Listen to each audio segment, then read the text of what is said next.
बाबा, अहो तुम्हाला एवढी सगळी माहिती कुठून मिळाली? ते बाबा हसले आणि म्हणाले, अरे ही माहिती मिळवण्याचा एक खजिना आहे. तो खजिना म्हणजे पुस्तक. प्रगत वाचन कौशल्याने हा खजिना साफ करता येतो.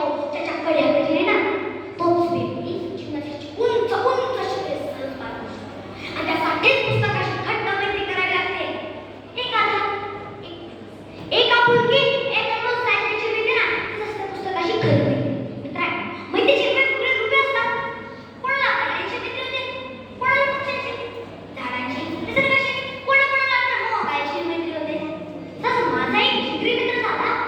तो मित्र म्हणजेच पुस्तक. मोबाईल समाधीला आकार देतो, पुस्तक आपल्याला आपल्या जीवनाला आकार देते. पुस्तक आपल्याला मार्गदर्शन करते. आपण एकटे असतो ना, तेव्हा विनोदी वाचनाने आपले मन प्रसन्न करते.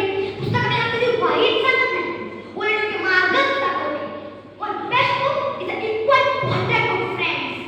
म्हणजेच मित्रांनो, एक उत्तम पुस्तक सगळ्यात चांगल्या मित्रांच्या बरोबरचे असते. आपल्या जीवनात कितीतरी मित्र येतात, सर्वच आपल्याशी प्रामाणिक असतात असे नाही.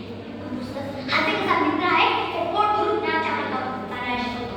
म्हणून व्यक्ती म्हणतो की किताबाच्या जरी का ओझ आहे, त्या खाऊ नये, त्याची तासी करणे विसरू नये. अशा अनेक महान व्यक्ती आहेत, त्यांनी पुस्तकांना आपले अस्त्र म्हणून सत्ता प्राप्त केली. उदाहरणार्थ डॉक्टर बाबासाहेब आंबेडकर, डॉक्टर ए.पी.जे. अब्दुल कलाम, लोकमान्य टिळक.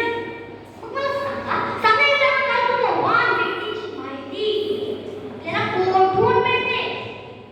आणि ती माहिती आपल्याला पुस्तकातूनच मिळते मित्रांनो.